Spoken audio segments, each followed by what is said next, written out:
Hey, what is up guys? You're watching Epic Pokemon TCG, and in this video guys, I'm going to be showing you the deck that I used in my first ever League Cup. It was this past Saturday. I had a lot of fun, and this is going to be Golisopod Zoroark. Now after the tournament, I 100% saw a lot of things I can change with this deck, and I don't know if I'm going to be sticking with this or if I'm going to be going to a Golisopod Garbodor variant, what I'm going to be doing, but I'm probably going to keep playing Golisopod because I had a lot of fun playing this deck. I really like it, but we're going to start this one off by taking a look at the 4-3 Golisopod. You definitely want to play this Wimp Pod here because it has Wimp out pretty much during your first turn. You get free retreat, so that way you can get out of harm's way. And if you start with like a Wimp Pod and then you're able to get a Tapu Koko out, that's perfect because you can just get rid of Wimp Pod, just move it to the bench, promote Tapu Koko, and the next turn you can start using First Impression pretty easily. But we're going to be taking a look at Golisopod GX. It has First Impression for 30, and then if this Pokemon was on your bench and became your active Pokemon this turn, this attack does 90 more damage. Pretty much going to be kind of the focus of the deck. But it also has Armor Press for 100. During your opponent's next turn, this Pokemon takes 20 less damage from attacks. And then Crossing Cut GX, which is actually really nice. I really like this attack. 150, and you switch this Pokemon with one of your bench Pokemon. I've one-shot quite a few Pokemon with Crossing Cut GX. It's really nice. Just kind of get you out of the active spot, get you out of harm's way, so that way you can use First Impression next turn. But I went with the Zoroark version just because of the fact that I like the synergy and I like the Pokemon. I actually got to play a couple of my favorite Pokemon in one deck, which was really cool. The strategy is very simple. You just also have this 3-3 Zoroark, and basically what you do is you kind of use Zoroark stand-in, which allows you to pretty much promote Zoroark off the bench and make it your active spot. And what you're going to be doing is you're just going to kind of be stand-in, retreat, First Impression, stand-in, retreat, First Impression. It's very simple. Also on top of that, Zoroark is also a secondary attacker, has Mind Jack for 10, and then 30 for each of your opponent's bench Pokemon. So that's really nice. And essentially, I just really liked it. I know that the Garbodor version is probably a little better for matchups, and I actually got destroyed by one, and that's why I'm going to kind of take a look at that deck, see if I like it. But yeah, it's just really fun to play two of my favorite Pokemon in one deck, and they actually both be pretty decent. Zoroark put in work this weekend. I couldn't believe it. But something else we also run here is 2 Tapu Koko, pretty much just for the free retreat, but Flying Flip is also very nice, kind of getting back to what I was talking about earlier. If you do start with Wind Pod and it's your first turn and you're somehow able to get Tapu Koko out, you can just go boom, pass your turn, and then next turn you got a free retreater, start using First Impression, so that's really cool. But also Flying Flip is just going to help you kind of soften up some Pokemon, get some damage on the board, and if you're able to pull off the attack a couple times, that's really nice because things just kind of get easier to knock out, which is really cool.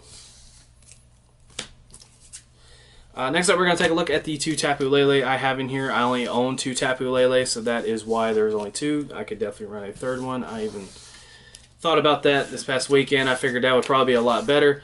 But of course, Tapu Lele does have Wonder Tag. Whenever you play it down onto your bench, you can search your deck for a supporter card and put it in your hand. That's extremely nice, especially turn 1 when I'm able to pull off a Bridget, just kind of get my field set up. It also has Energy Drive. It does 20 for each energy attached to both active Pokemon. With Golisopod pretty much knocking the living crap out of stuff, Tapu Lele can pretty much kind of come in and sweep up, or even like vice versa. You can hit really hard with Tapu Lele and use Golisopod to come in and just kind of finish the job. But these 3, for the most part, I really like them as attackers. I really enjoyed playing this deck, even though I did bad.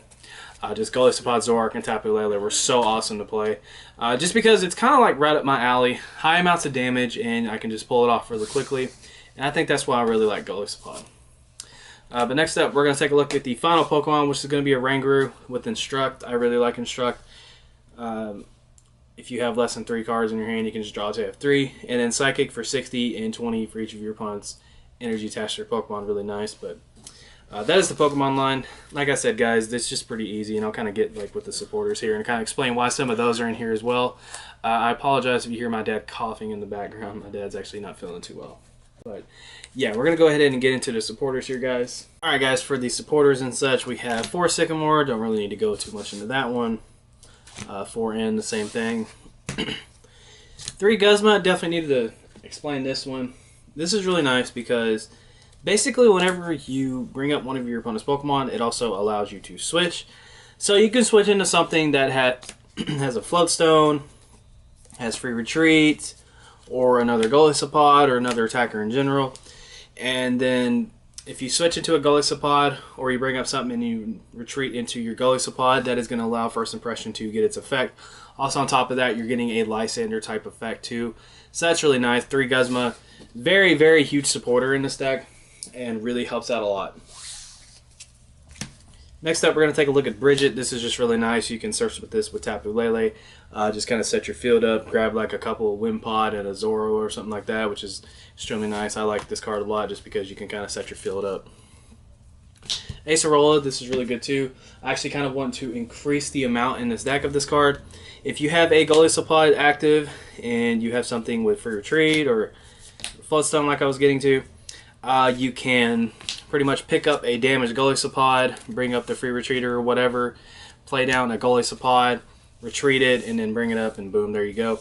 Also, you can deny your opponent a prize, which is really nice. Acerola has a lot of different usages in here. On top of that, you can pick up a Tapu Lele, which is really good, and use its effect for later on. But yeah, Acerola is just really good. I just kind of provide you a lot of different options, a lot of different plays and such.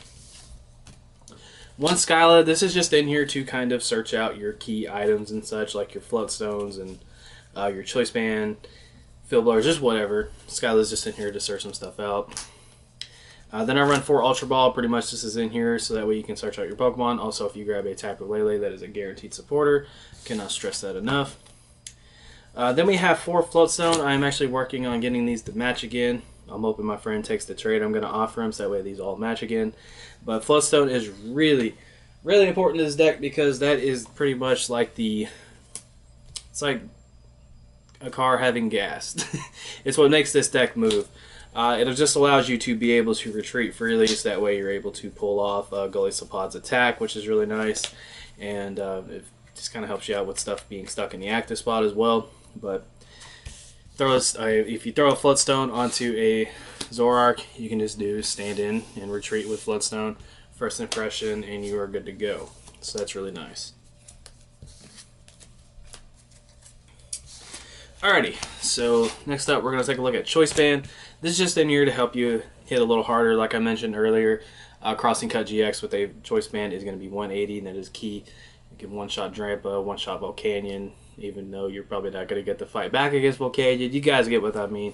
Choice Band is just going to help you out. 2 Heavy Ball. This originally was 2 Max Potion, but for some reason, as helpful as they were, I just was not feeling Max Potion. So I decided to just say, forget it.